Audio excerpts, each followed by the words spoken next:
ചേട്ടൻ നോട്ടൺ എന്ന മെഷീനൊക്കെ വാങ്ങിയോ? ഇപ്പൊ അടുത്തത് ദിലീപേട്ടന്റെ പടം. അല്ല അത് അതായത് അതിപ്പോ ആവേശത്തിന് വേണ്ടിട്ട് അൻവറിന് കൊടുത്തു വിട്ടേക്കുവാണ്. തിരിച്ചു തരും. നമ്മുടെ ഇപ്പൊ വരുന്നല്ലോ തിയേറ്റർ അന്നേരം തരുമല്ലോ, ഡെയിലി തരുമല്ലോ. എന്റെ വിനീതേ ഇത് പണിയാവും. പടങ്ങളൊന്നും വർക്കാവാണ്ടായി വന്നപ്പോ ആ ഫേസ് ഭയങ്കര നന്നായി എനിക്ക് തോന്നുന്നു. ഒരു എനിക്കെന്റെ ഉള്ളിൽ ഭയങ്കര ഒരു സ്ട്രെങ്ത് കിട്ടിയ ഒരു ഫീൽ ഉണ്ട്. ഇപ്പൊ അവന്റെ മകനും ഇവന്റെ മകനും ഒന്നും അല്ലല്ലോ, ഒറ്റക്ക് കയറി ഒന്നുമല്ല. അല്ല, സ്ട്രഗ്ലിംഗ് പീരീഡ് എപ്പോഴും വേണം എന്നുള്ളതാണ് ഞാൻ പറയാം. അത് എല്ലാ ആക്ടേഴ്സ് എന്നുള്ളതല്ല, എല്ലാവരുടെയും ലൈഫിൽ സ്ട്രഗ്ലിംഗ് പീരീഡ് വരുമ്പോഴാണ് നമുക്കൊരു സ്ട്രെങ്ത് വരാം. ആ സ്ട്രെങ്ത് കിട്ടിയാലാണ് പിന്നീട് നമുക്ക് ലൈഫിലും ഫേസ് ചെയ്യാൻ പറ്റുള്ളൂ. അപ്പോൾ എപ്പോഴും അങ്ങനത്തെ ഒരു അപ്സ് ആൻഡ് ഡൗൺസ് വന്നു പോകുന്നത് നല്ലതാണ്. അല്ല, അതേ ഒരു വിനീത് അല്ലാതെ വേറൊരാളാണ് വന്ന് പറയുന്നതെങ്കിൽ ഇപ്പൊ നിവിൻ എന്ന് പറയുന്ന ഹീറോ അതിൻ്റെ അകത്ത് പല ഡയലോഗും ചിലപ്പോൾ കട്ട് ചെയ്യാൻ പറയും. എനിക്കൊരു ടൈമിംഗ് ഉണ്ട്, ധ്യാനൊരു ടൈമിംഗ് ഉണ്ട്. ഇത് എപ്പോഴും നമ്മൾ രണ്ടുപേരും ഒരുമിച്ച് അഭിനയിക്കും. ഇതിങ്ങനെ മാച്ച് ആവണം, അല്ലെങ്കിൽ എപ്പോഴും ഒരു സുഖലായ്മ വരും. ഞാൻ അജു കൂടെ ചെയ്യുന്ന സമയത്ത് ഒരു ഭയങ്കര സിങ്ക് ഉണ്ട്. അപ്പൊ അതേപോലെ സിങ്ക് എനിക്ക് ധ്യാനായിട്ട് കിട്ടിയിരുന്നു. വീട്ടിൽ പറഞ്ഞല്ലോ ഈ പരട്ട വിഗ് എവിടെ നിന്ന് നേരത്തെ ഇങ്ങനെ പറഞ്ഞല്ലോ, ആ സംഗതി ഞങ്ങൾക്ക് എവിടെ നിന്ന് സംഘടിപ്പിച്ചു? ഇതിനോട് ചോദിക്കും, ഇവനാണ് അതിന്റെ ആള്.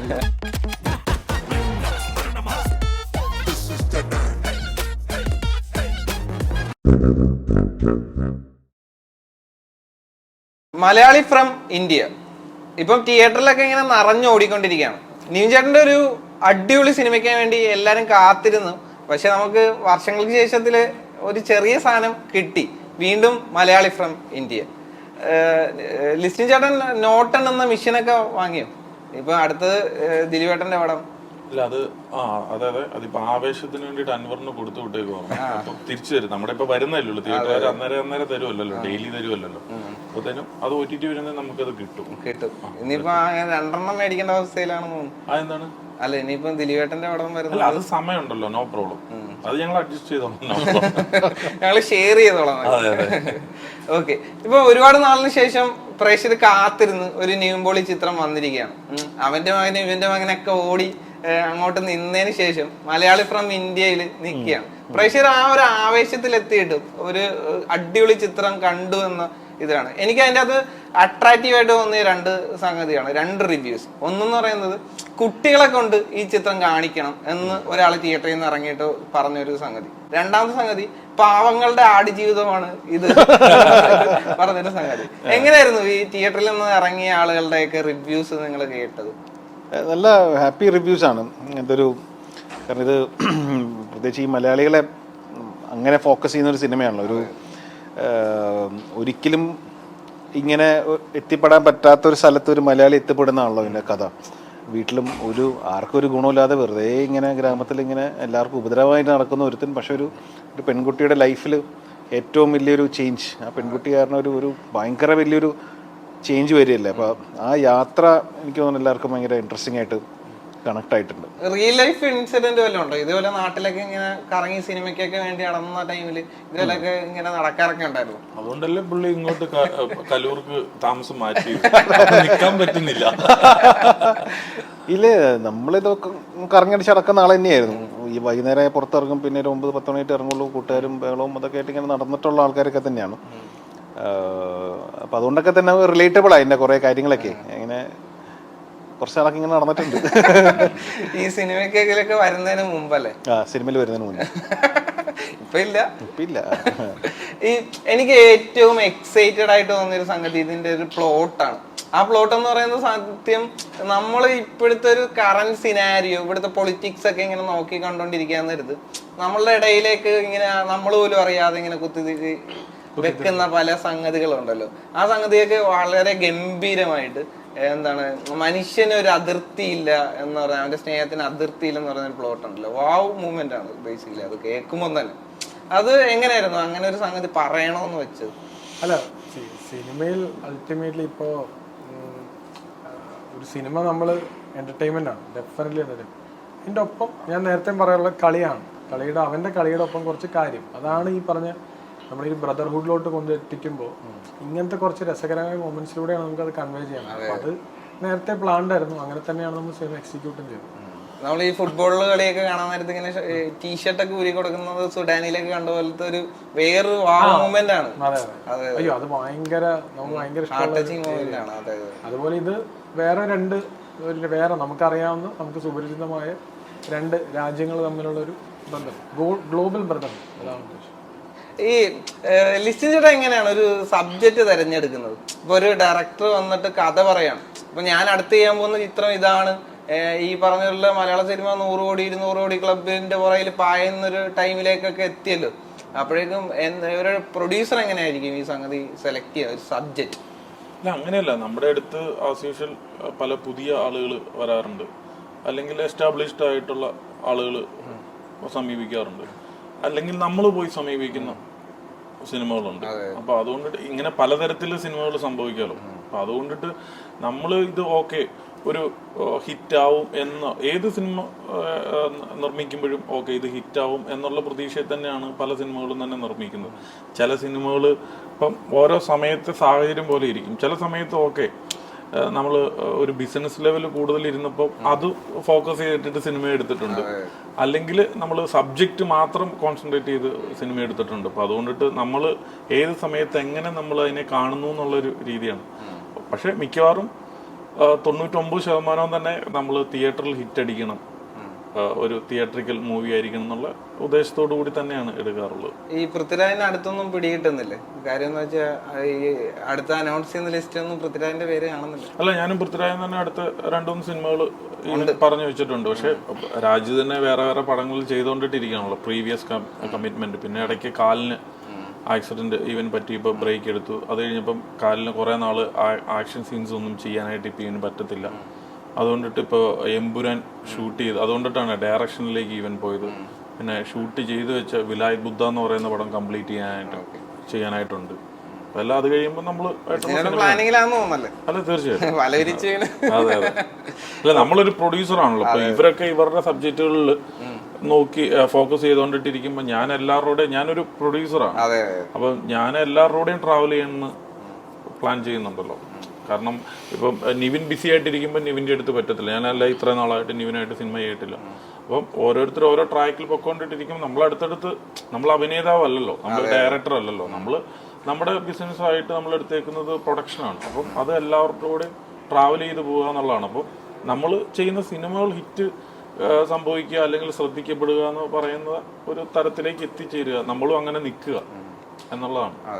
ഈ മലയാളി ഫ്രം ഇന്ത്യയില് മലയാളി കേരളത്തിലുള്ളപ്പോൾ ന്യൂജേട്ടൻ പ്രസന്റ് ചെയ്തിരിക്കുന്ന വേറൊരു സംഗതിയും ടെറൈനിലേക്ക് വരാൻ നേരത്ത് ഉള്ള ഒരു അയാളുടെ അനുഭവങ്ങളും കാര്യങ്ങളും അയാൾ അനുഭവിക്കുന്ന ശൈലിയും കാര്യങ്ങളൊക്കെ വ്യത്യസ്തമായിരിക്കുന്ന വേറൊരു അനുഭവമാണല്ലോ അയാളിലേക്ക് ചെന്ന് എത്തുന്നത്.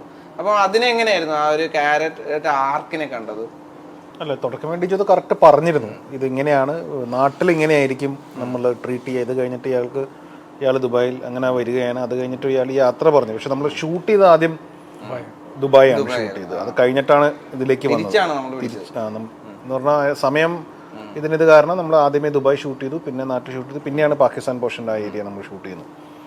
അപ്പോൾ അത് ഒരു കറക്റ്റ് എനിക്ക് ഡിജോയുടെ മനസ്സിലൊരു മീറ്റർ ഉണ്ടായിരുന്നു. ആ മീറ്ററും അങ്ങനെ. ഈ ധ്യാനുമായിട്ടുള്ള കോംബോ എങ്ങനെയാണ്? നിങ്ങൾ രണ്ടുപേരും ഇപ്പം ധ്യാൻ ക്യാമറയുടെ ബാക്കിൽ നിന്നിട്ടുള്ള പരിചയമുണ്ട്, പക്ഷെ ഒരുമിച്ച് നിന്നിട്ടുള്ള സംഗതി എന്ന് പറയുന്നത് എങ്ങനെ ഉണ്ടായിരുന്നു? രസമായിരുന്നു അത്. അങ്ങനെ ഒരു പുതിയൊരാളുടെ കൂടെ അഭിനയിക്കുന്ന ഒരു ഫീൽ ഉണ്ടായില്ല. വളരെ പരിചിതമായിട്ടുള്ള ഒരാൾ. ഇപ്പോൾ എനിക്കൊരു ടൈമിംഗ് ഉണ്ട്, ധ്യാനൊരു ടൈമിംഗ് ഉണ്ട്. ഇത് എപ്പോഴും നമ്മൾ രണ്ടുപേരും ഒരുമിച്ച് അഭിനയിക്കും, ഇതിങ്ങനെ മാച്ച് ആവണം, അല്ലെങ്കിൽ എപ്പോഴും ഒരു സുഖമില്ലായ്മ വരും. ഞാൻ അജു കൂടെ ചെയ്യുന്ന സമയത്ത് ഒരു ഭയങ്കര സിങ്ക് ഉണ്ട്. അപ്പോൾ അതേപോലെ സിങ്ക് എനിക്ക് ധ്യാനായിട്ട് കിട്ടിയിരുന്നു. അത് എനിക്ക് തോന്നല്ലേ ഡയറക്ടർ നിനക്കും അത് ഈ റീസണിലേക്ക് ഫോക്കസ് പിടിക്കാൻ വേണ്ടി ധ്യാനുള്ള സീനിൽ ഇങ്ങനെ കോമഡി പറഞ്ഞുകൊണ്ടിരിക്കും എന്ന് പറഞ്ഞ് ഇങ്ങനെ കേട്ടിട്ടുണ്ട്. അപ്പൊ ഫോക്കസ് പിടിക്കാനൊക്കെ ഇത് ബുദ്ധിമുട്ടിയോ? ഏതാ? അല്ല, റീസെന്റ് വർഷങ്ങൾക്ക് ശേഷം ധ്യാനുള്ള സീനില് ഈ ആക്ഷൻ മുമ്പ് വരെ ഇങ്ങനെ കോമഡി ഫോക്കസ് പിടിക്കാൻ പാടാന്ന് പറഞ്ഞിരുന്നു. അപ്പൊ സംഭവം വെച്ചാൽ അങ്ങനത്തെ സീനൊക്കെ ഉണ്ടായിരുന്നു? ഇല്ല, അങ്ങനെ നമ്മുടെ എല്ലാം വളരെ ചെറിയ ചെറിയ ഹ്യൂമേഴ്സ് അല്ലേ പോകുന്നത് ഇവർ രണ്ടുപേരുടെ. ഈ പറഞ്ഞ പോലെ അങ്ങനെ ലൈവായിട്ടുള്ള പ്ലേ ഒന്നും നമ്മുടെ അതിൻ്റെ അകത്തില്ല. ഈ ഷൈൻ ടോം ചാക്കോ 2 സീനിലുള്ളൂ, പക്ഷെ പ്രേക്ഷകർ തിയേറ്ററിൽ ഷൈൻ പ്രസന്റ് ചെയ്യുന്ന രീതിക്ക് ഒരു ഭയങ്കര പ്രത്യേകതയുണ്ട്. പിന്നെ അവസാനം പറഞ്ഞ ഡയലോഗും ഭയങ്കര അടിപൊളിയായിരുന്നു. ഈ അജു ചേട്ടന്റെ ഫോട്ടോ വെച്ചിട്ടാണെങ്കിൽ അതെ അതെ, ഫോട്ടോ വെച്ചിട്ട് ഇതറിയുന്ന സീനിലൊക്കെ ഭയങ്കര ഗംഭീരമായിട്ട് കണ്ടവര് ഭയങ്കര അഭിപ്രായം പറയുന്നു. അപ്പം അതെങ്ങനെ ഉണ്ടായിരുന്നു? ഫോട്ടോ വെച്ചിട്ടാണെങ്കിലും പിടിക്കുക എന്നുള്ളൊരു സംഗതി. അതായത് ഇത് പോയി അത്തേലേക്ക് കൊണ്ട് കഴിയുമ്പോ അത്ത കുത്തിയിരിക്കുമ്പോ അവന്റെ ഫേസ് കാട്ടുമ്പോഴേ ഭയങ്കര ക്ലാപ്പ് ചിരിയാണ്. അല്ല അത് ഇവര് തമ്മിൽ നേരത്തെ ചെയ്തു വെച്ചേക്കുന്ന ആ കോംബോയുടെ റിസൾട്ട് ആണല്ലോ. അതിപ്പോ അജു സമ്മതിക്കണമെന്നില്ല, അതേടാ എനിക്കൊന്നുമില്ല പിന്നെ എന്റെ ഫോട്ടോ ഉപയോഗിക്കേണ്ട എന്ന് പറഞ്ഞാൽ അജുടാ എന്താ ഉപയോഗിച്ചോ എന്താ ചെയ്തോന്ന് പറഞ്ഞു. അത്രയും മാത്രല്ല അതിനെ ഡബും ചെയ്തു. അതും ഭയങ്കര അജു അത് കറക്റ്റ് നമുക്ക് ഡബ് ചെയ്ത് എന്നിട്ട് വിളിച്ചു എടാ അത് ഓക്കെ ആണോ ഡിജോ പറയടാന്നൊക്കെ പറഞ്ഞു. ഡിജോ ഭയങ്കര ഹെൽപ്ഫുൾ ആണ്. ഈ ഇപ്പൊ നിലവിൽ ഇവരൊക്കെ ആയിട്ടുള്ള ഫ്രണ്ട്ഷിപ്പ് ഗ്യാങ്ങിൽ ഒരു സിനിമ ചെയ്യാന്ന് പറയുന്ന സംഗതി ഉണ്ടല്ലോ, ഈ കോംബോ ആണല്ലോ, അത് ഒരു ആക്ടർ നിലയിൽ എത്രത്തോളം അടിപൊളിയാണ്? ഭയങ്കര കംഫർട്ട് വരും നമുക്ക് മൊത്തത്തിൽ. നമ്മുടെ ഒരു എനർജിയും ആ വൈബ് ഉണ്ടല്ലോ, നമുക്ക് സെറ്റിൽ പോകാൻ തോന്നും, അല്ലെങ്കിൽ നമുക്ക് എല്ലാവരും കാണാം, എല്ലാം പോസിറ്റീവ് ആയിരിക്കും, തമാശകളും മെലഡിയൊക്കെ ആയിരിക്കും. അപ്പോൾ ഒരു സിങ്ക് ഉള്ള സ്ഥലത്ത് നമ്മളിപ്പോൾ നമ്മളാണെങ്കിൽ ഫ്രണ്ട്സിനോട് ഇരിക്കുമ്പോൾ നമുക്ക് എവിടെയോ കണക്ട് ആവുന്ന ആൾക്കാരുടെ കൂടെയല്ലേ നമ്മൾ ഇരിക്കാൻ ഇഷ്ടപ്പെടുക. അത് എപ്പോഴും നല്ലതാണ്. അപ്പോൾ അതിൽ നിന്ന് കുറേ തോട്ട്സ് വരും, അല്ലെങ്കിൽ ഇംപ്രൈസേഷൻസ് വരും, അത് എപ്പോഴും മറക്കാം. ഈ പരട്ട ഇപ്പൊ അങ്ങനെയല്ല, പ്രസ് മീറ്റ് പറഞ്ഞല്ലോ, ഈ പരട്ട വിഗ് എവിടെ നിന്ന് നേരത്തെ ഇങ്ങനെ പറഞ്ഞല്ലോ, ആ സംഗതി ഞങ്ങൾക്ക് എവിടെ നിന്ന് സംഘടിപ്പിച്ചു?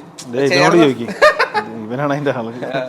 അല്ല അത് നമ്മള് വിഗ് നമ്മൾ സെറ്റ് ചെയ്തതാണ്. ഇനിയിപ്പോ നമ്മള് കറക്റ്റ് ആയിട്ട് പറയണമെങ്കിൽ നമ്മുടെ DOPയുടെ ഒരു ഏകദേശം നമ്മുടെ ക്യാമറമാന്റെ മുടി എന്ന് പറയുന്നത് വളർത്തിയിട്ട് മൊത്തം കേളി കയറാൻ മറ്റേ ഈ ചുരുണ്ട മുടിയില് കിളിക്കൂട് പോലെയാണ് മൊത്തം ഇരിക്കുന്നത്. അവനിങ്ങനെ വളർത്തുമ്പോഴത്തേനും ഇങ്ങനെ ഭയങ്കരമായിട്ട് പോക്കി. അത് കോപ്പി പേസ്റ്റ് ചെയ്ത പോലെയാണ് ആക്ച്വലി. ഈ നിവിൻചേട്ടനെ സത്യം പറഞ്ഞ പ്രേമത്തിലൊക്കെ ഇങ്ങനെ താടിയൊക്കെ വെച്ച് ഭയങ്കര ബ്യൂട്ടിഫുൾ ആയിട്ട് ഇപ്പോഴും കുറെ പെൺപിള്ളേരുടെയൊക്കെ എന്താ തീരെ ആഗ്രഹമാണ്. അപ്പൊ ആ സംഗതിയിൽ നിൽക്കാൻ നേരത്ത് ഇങ്ങനെ ഒരു വിഗൊക്കെ വെച്ച് വരാൻ നേരത്ത് എങ്ങനെ വർക്കാവുമെന്ന് തോന്നിയിരുന്നു? വർക്ക് ആവില്ല എന്ന് എന്നോട് പറഞ്ഞിരുന്നു. എടാ എന്നെ ഇങ്ങനെ പ്രസന്റ് ചെയ്യില്ലേ, നീ ഒരു മിനിമം ഒരു ഇതില് നീ പ്രസന്റ് നീ ഇങ്ങനെയൊക്കെ അല്ല ബ്രോ, അത് ക്യാരക്ടർ എന്നൊക്കെ. പക്ഷെ അതാണല്ലോ അതിന്റെ വ്യത്യാസം. വ്യത്യാസം അത് എല്ലാ രീതിയിലും തലമുടി ആയാലും മൊത്തത്തിൽ പുള്ളി ഒന്ന് നീറ്റായിട്ട് പ്രസന്റ് ചെയ്യാൻ പറ്റുന്ന കുറെ ഏരിയാസ് ഉണ്ടെന്ന് അറിയാവുന്നതുകൊണ്ടാണ് നമ്മൾ ഈ ഏരിയയിൽ ഇങ്ങനെ സെറ്റ് ചെയ്തത്. പക്ഷെ ഇങ്ങനെ വിഗ് വെച്ച ഒരാളെ മാത്രം, അജു ചേട്ടനെ മാത്രമേ ഇതിനു മുമ്പ് ഞങ്ങൾ പുള്ളിയുടെ കയ്യിൽ സ്റ്റോക്ക് ഉണ്ടോ? ഞങ്ങൾ പെട്ടെന്ന് വിചാരിച്ച പുള്ളിയുടെ ഒന്ന് കടമ. ഓക്കെ, അപ്പം ഈ സിനിമ എന്ന അർത്ഥത്തിൽ ഒരു പൊളിറ്റിക്സും കൂടെ മുന്നോട്ട് വെക്കുന്ന സംഗതിയാണല്ലോ, അതിനെ എത്രത്തോളം ഒരു ആക്ടർ നിലയിൽ എങ്ങനെയായിരുന്നു നിവിൻ ചേട്ടൻ കണ്ടത്? അല്ല ഇത് ഡയറക്ടറിന്റെ ഒരു വിഷനാണല്ലോ, ഡയറക്ടറും റൈറ്ററും അവരുടെ ഒരു വിഷനാണ്. നമ്മളിതിനകത്ത് അഭിനയിക്കുന്ന സമയത്ത് അത് ആരെയും ഹേർട്ട് ചെയ്യാത്ത രീതിയിൽ ഉള്ള പരിപാടികളാണ് ഞാൻ കൂടുതൽ ഇഷ്ടപ്പെടുന്നത്. പൊളിറ്റിക്സ് എല്ലാവർക്കും പറയാം, അത് ഒരുപാട് പടങ്ങളിൽ പൊളിറ്റിക്സ് വന്നിട്ടുണ്ട്, അത് ഹ്യൂമറായിട്ട് പ്രസന്റ് ചെയ്തിട്ടുണ്ട്, വളരെ സീരിയസ് ആയിട്ട് പൊളിറ്റിക്സ് പറഞ്ഞിട്ടുള്ള സിനിമകളുണ്ട്. പക്ഷെ അത് ആരെയും ഹേർട്ട് ചെയ്യേണ്ട കാര്യമില്ലല്ലോ, അല്ലാത്ത രീതിയിൽ പോവാം. അപ്പം അങ്ങനെ ഒരു ഡിസ്കഷനിലൊക്കെയാണ് നമ്മൾ ഇതിലേക്ക് എത്തിയിട്ടുള്ളത്. പക്ഷെ എനിക്ക് ഏറ്റവും അത്ഭുതം തോന്നിയ സംഗതി എന്താ പറയുക, സിനിമ തുടങ്ങുന്നതിന് മുമ്പ് ആളുകൾ ഇതൊരു കോമഡി ചിത്രമാണെന്ന് പറഞ്ഞ സംഗതിയായിരുന്നല്ലോ.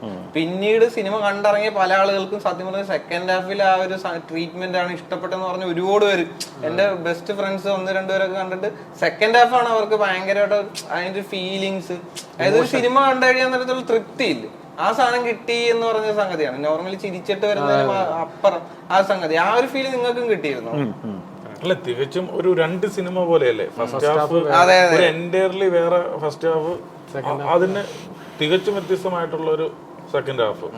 അതാണ് അത് പെട്ടെന്ന് ആളുകൾക്ക് പോലും ഒരു ഷോക്ക് ആയിപ്പോയി. കാരണം ഈ ആളുകൾ പ്രതീക്ഷിക്കുന്ന ഇപ്പൊ കളർഫുൾ പോസ്റ്റേഴ്സ്, ടൈറ്റില്, ഇതുവരെ വന്നേക്കുന്ന ടീസർ, അതൊക്കെ വെച്ചിട്ടാണല്ലോ ഒരു കാര്യത്തെ ആളുകൾ ജഡ്ജ് ചെയ്യുക, നമ്മൾ കൊടുക്കുന്ന പ്രൊമോയുടെ ഇത് വെച്ചിട്ട്. അങ്ങനെ വെച്ച് നോക്കുമ്പോഴത്തേനും അതിൽ നിന്ന് ഭയങ്കര വ്യത്യസ്തമായിട്ട് നമ്മൾ ഇന്ന് വരെ ഒരു പോസ്റ്റർ പോലും അതിന്റെ ഇറക്കിയിട്ടിട്ടില്ല, ടീസറിലോ ട്രെയിലറിലോ ഈവൻ കാട്ടിയിട്ടില്ലായിരുന്നു. അപ്പം അത് ആളുകൾക്ക് പെട്ടെന്നൊരു ഷോക്കിംഗ് ആണ്. കാരണം അത് നമ്മുടെ ഡയറക്ടർ തന്നെ പറഞ്ഞിട്ട് ഇതെല്ലാം മറച്ചു വെച്ചേക്കുമായിരുന്നു, ഇതെല്ലാം അവര് തിയേറ്ററിൽ കണ്ടാൽ മതി എന്നുള്ള ഒറ്റ ഒരു കാര്യം. അതിന്റെ റീസൺ എന്താന്ന് വെച്ചാൽ നമുക്ക് അത് ഒരു പ്രൊമോഷണൽ മെറ്റീരിയൽ അല്ല.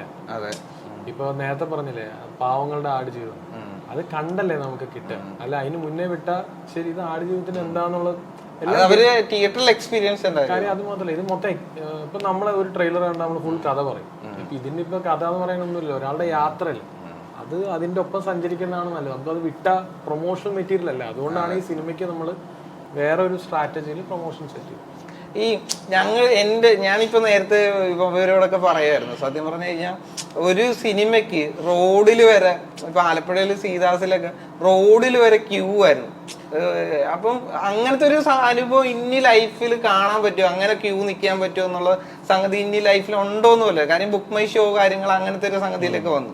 അപ്പൊ ഇപ്പൊ റീസെന്റ് തന്നെ വിനീതേട്ടൻ പറഞ്ഞ പോലെ ബോക്സ് ഓഫീസും തോഴാ നീ തിരിച്ചേ വാടാന്ന് പറയുന്ന സംഗതി ഉണ്ടല്ലോ, അത് സത്യം പറഞ്ഞു കഴിഞ്ഞാൽ ഭയങ്കര ഇപ്പൊ അങ്ങനെ ഒരു സോങ് വരാൻ നേരത്ത് വേറൊരു ആക്ടറിനും ക്ലെയിം ചെയ്യാൻ പറ്റാത്തൊരു സംഗതിയാണ്.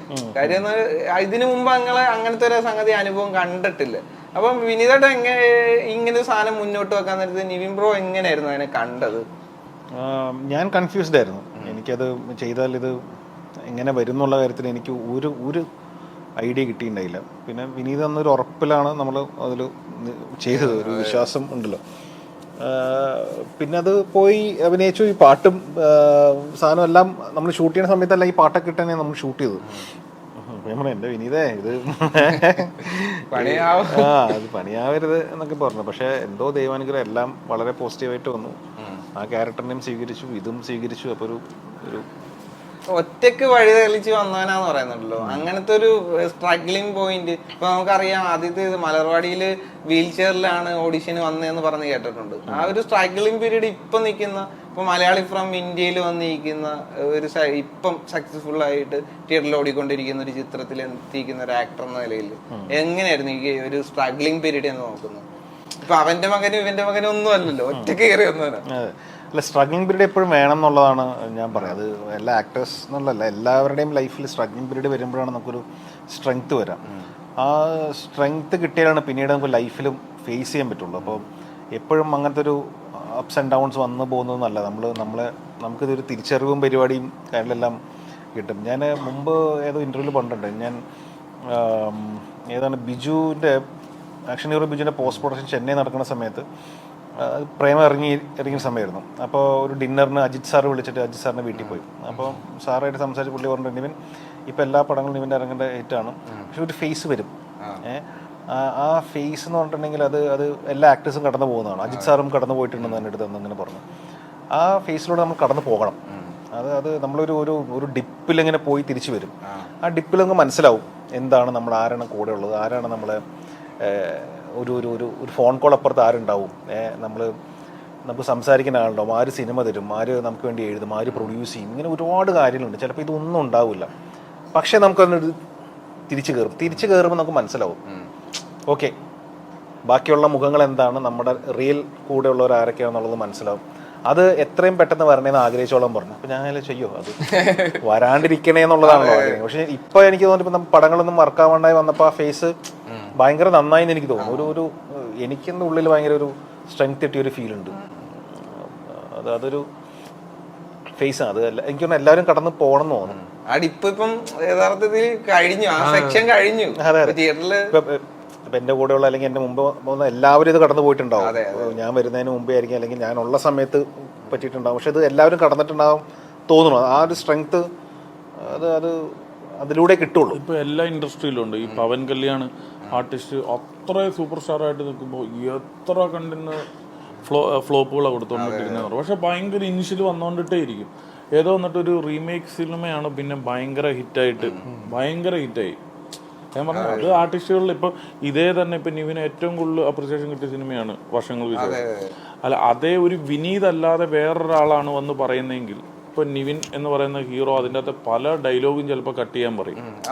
ഈ ഒരു ഇത് കിട്ടത്തില്ല. കാരണം ഇപ്പോൾ ഒരാളെ കൺവിൻസ് ചെയ്യാനായിട്ട് ആ ആളുടെ മേളിൽ നിൽക്കുന്ന ഒരാളുണ്ടെങ്കിലേ ഉള്ളൂ അത് കൺവിൻസിങ്ങോ അല്ലെങ്കിൽ അത് അതിൻ്റെതായ അർത്ഥത്തിലോ അതിൻ്റെതായ ഡയലോഗിൽ തന്നെ കിട്ടുള്ളൂ. അല്ലെങ്കിൽ ഇപ്പോൾ അറിയാലോ, ഒരു സിനിമ എപ്പോഴും ആർട്ടിസ്റ്റിൻ്റെ കൂടെ തന്നെയാണ് മെയിൻലി ട്രാവൽ ചെയ്യുന്നത്. അപ്പം നമുക്കത് വേണ്ട ഇതെന്ന് പറയുമ്പോൾ അത് കൺഫ്യൂസ്ഡ് ആവും അവരിൽ തമ്മിൽ. അഭിപ്രായ വ്യത്യാസങ്ങൾ വരെ ഇപ്പം വരാം. അപ്പോൾ അതിന് സാധിക്കുന്നപ്പോൾ നിവിനെ കൊണ്ടുവന്നത് വിനീത് ശ്രീനിവാസനാണ്. അപ്പോൾ അടുപ്പിച്ച് ഹിറ്റുകൾ കൊടുത്തൊരു സംവിധായകനാണ്. എടാ നീ എന്നെ വിശ്വസിക്കുന്ന പറയുമ്പോൾ ഓഫ് കോഴ്സ് അതിൻ്റെ അകത്തൊരു ഇതില്ലല്ലോ, വിശ്വസിക്കുക എന്നുള്ളൊരു സാധനമാണല്ലോ. അതുകൊണ്ടിട്ടാണ് അത് ഇന്ന് ഇപ്പം ഞങ്ങൾക്ക് പോലും ഈ സിനിമയ്ക്ക് ഒരു ഭയങ്കര ഗുണകരമായിട്ട് സംഭവിച്ചത്. അതുകൊണ്ടിട്ടാണ് ആ വിശ്വാസം ഉണ്ടല്ലോ. ഞാൻ പറഞ്ഞ അതൊരു വേറൊരു ഡയറക്ടറിലാണെങ്കിൽ നിവിന് അത് എത്രത്തോളം കൊടുക്കുമെന്ന് നമുക്ക് അതറിയാൻ പറ്റത്തില്ല. ഈ മല്ലു എന്ന് പറഞ്ഞൊരു വികാരം ഉണ്ടല്ലോ, അത് മെൻഷൻ ചെയ്യുന്നുണ്ട് ഈ ചിത്രത്തില്. സംഗതി ഇപ്പൊ പുറത്ത് പഠിക്കുന്ന ആളുകൾക്കൊക്കെ നല്ലോണം അറിയുന്നത് മല്ലുട എന്ന് പറഞ്ഞൊരു സംഗതി ഉണ്ടല്ലോ. എന്ത് പറഞ്ഞാലും ഇടക്കിടക്ക് ഇങ്ങനെ മല്ലുട ഒരു സംഗതി ഉണ്ട്. ആ വികാരം കീപ്പ് ചെയ്യണമെന്ന് പറഞ്ഞാൽ ഇതുവരെ അങ്ങനത്തെ ഒരു ചിത്രം നമ്മൾ കണ്ടിട്ടില്ല. അല്ല, ബേസിക്കലി അതാണ് ഞാൻ പറഞ്ഞത്. ഈ സിനിമ ആസ് എ മലയാളി കണ്ട നമുക്ക് ഭയങ്കര ഈസിയാണ് സിനിമയുടെ ആ ഒരു കാര്യം ആ ഒരു മലയാളിയുടെ യാത്രയല്ലേ, അയാള് കാരണം ഒരു പെൺകുട്ടിയുടെ അയാളുടെ ലൈഫിലുണ്ടായ ഒരു മാറ്റം, അതിലൂടെ വേറൊരു പെൺകുട്ടിയുടെ അടുത്ത് ഒരു കാര്യം പറയാനെത്തി. അപ്പൊ അയാളുടെ ജേർണി ഭയങ്കരമായിട്ട് കണക്റ്റ് ആവും. അപ്പൊ അത് ഒരുപാട് അമ്മമാരും അവർക്ക് വരെ ബേസിക്കലി ഫാമിലി ഓഡിയൻസിനൊക്കെ ഭയങ്കരമായിട്ട് ഭയങ്കര കണക്ട് ആവും. അപ്പൊ അത് മലയാളികൾ കണക്ട് ആവും ഡെഫിനറ്റ്ലി. അവരും ബേസിക്കലി സത്യം പറഞ്ഞാൽ ഇങ്ങനത്തെ സംഗതി പറയണം എന്നെങ്കിലും ആഗ്രഹിച്ചിട്ടുണ്ട്. അപ്പം ഈ ചിത്രം കാണാനുള്ള കാത്തിരിക്കുന്ന ആ പ്രേക്ഷകരോട് എന്താണ് പറയാനുള്ളത്? ഇനിയിപ്പോ എല്ലാ തിയേറ്ററുകളിലും ഉണ്ട്, നിങ്ങൾ അധികം നേരം കാത്തിരിക്കണ്ട. എത്രയും പെട്ടെന്ന് ഇത് കാത്തിരിക്കാതെ പോയി തിയേറ്ററിൽ കാണുക. വെറുതെ അധികം നാൾ എന്തിനാ കാത്തിരിക്കുന്നത്? കാണാൻ ഉദ്ദേശം കാത്തിരിക്കാതെ തന്നെ അടുത്ത തിയേറ്ററിൽ തന്നെ ഉണ്ട്. അല്ലേ, തീർച്ചയായിട്ടും എല്ലാ സെന്ററുകളിലും നമ്മൾ റിലീസ് ചെയ്തിട്ടുണ്ട്. സോ ഇപ്പം ഞാൻ പറഞ്ഞല്ലോ, നമ്മളിപ്പോൾ ഈ ഇന്റർവ്യൂ എല്ലാം കൊടുക്കുമ്പോൾ ഇത് ഏത് നല്ല സിനിമ ഇറങ്ങിക്കഴിഞ്ഞാലും അതിന് ഓരോ ഒപ്പീനിയൻ ഉള്ളവരുണ്ടാവും. ഇപ്പം നമ്മൾ തന്നെ വിജയിച്ച സിനിമകൾക്ക് ഞാൻ ഓപ്പൺ ആയിട്ട് പറഞ്ഞിട്ടുണ്ട്, അത് എൻ്റെ മാത്രം ഇഷ്ടക്കേടാണ്, ബാക്കിയുള്ള മജോറിറ്റികൾക്ക് അത് ഇഷ്ടപ്പെട്ടു. ഇന്നത്തെ യൂത്തിന്റെ ഒരു ചിന്ത വേറെയാണ്, അത് കഴിഞ്ഞിട്ടുള്ള ഒരു ഏജ് ഇതുണ്ടല്ലോ, അവരുടെ ചിന്ത വേറെയാണ്. അപ്പൊ ഇവർക്ക് ഒരേ സിനിമ തന്നെ പല ആളുകൾക്ക് പലതരത്തിലാണ് ഈവൻ ഇഷ്ടപ്പെടുന്നത്. നമുക്ക് എല്ലാവർക്കും ഇഷ്ടപ്പെടുന്ന ഒരു സിനിമ എടുക്കാൻ പറ്റത്തില്ല, മനസ്സിലായി? ഇപ്പൊ എല്ലാവരും സിനിമ ഇട്ട് കാണുന്നുമില്ല. ഇപ്പൊ 3.5 കോടി ജനങ്ങളുള്ളതിൽ 3.5 കോടി ജനങ്ങൾ സിനിമ കാണുന്നില്ല, മനസ്സിലായി? അപ്പം കാണാത്ത ആൾക്കാരും ഉണ്ടല്ലോ. അതുകൊണ്ട് കാണുന്ന ആൾക്കാരിൽ തന്നെ പല ടൈപ്പ് ഓഫ് ആളുകളാണുള്ളത്. സോ ഈ സിനിമ എന്ന് പറയുന്നത് മജോറിറ്റി ആളുകൾക്ക് ഇഷ്ടപ്പെടുന്ന ഒരു സിനിമയാണ്. കാരണം കണ്ടു കഴിഞ്ഞിട്ട് ഞങ്ങളോട് അത്രയും ഭയങ്കര ഒരു വെരി ഗുഡ് സിനിമയാണ് കേട്ടോ, നല്ല അഭിമാനിക്കാവുന്ന ഒരു സിനിമയാണെന്ന് പറഞ്ഞ ആൾക്കാർ ഇഷ്ടം കൂടിയാണ്. അതേപോലെ തന്നെ ഞങ്ങൾ ഇച്ചിരൂടെ വേറൊരു ഹ്യൂമർ ടൈപ്പ് ആട്ടോ പ്രതീക്ഷിച്ചിരുന്നത്, ഞങ്ങൾ ഇച്ചിരൂടെ എന്ന് പറഞ്ഞവരും ഉണ്ട്. അപ്പോൾ സോ അത് ഏത് സിനിമ ഇറങ്ങുമ്പോഴും അത് കൂട്ട് കാര്യങ്ങൾ ഉണ്ടാവാറുണ്ട്. ഉസ്താദ് ഹോട്ടലായിക്കോട്ടെ, കേട്ടിയുള്ള മാലാഖ ആയിക്കോട്ടെ, നമ്മുടെ ഹിറ്റ് സിനിമകളിൽ തന്നെ കടുവ ആയിക്കോട്ടെ, മറ്റു സിനിമ ഈവൻ ജനഗണമന ആയിക്കോട്ടെ, അങ്ങനെ ഒരു എല്ലാ സിനിമകളിലും വരാറുണ്ട്. പല അഭിപ്രായങ്ങളാണ്, അത് സ്വാഭാവികം. തീർച്ചയായും. അപ്പം എല്ലാ ആശംസയും, ഒരുപാട് അടിപൊളി ക്യാരക്ടറിനായും ഒരുപാട് അടിപൊളി സിനിമയ്ക്കായും കാത്തിരിക്കും. അപ്പൊ അതുപോലെ മുമ്പേ പറഞ്ഞ പോലെ തന്നെ അധികം നാൾ കാത്തിരിക്കേണ്ട കാര്യമില്ല. Thank you.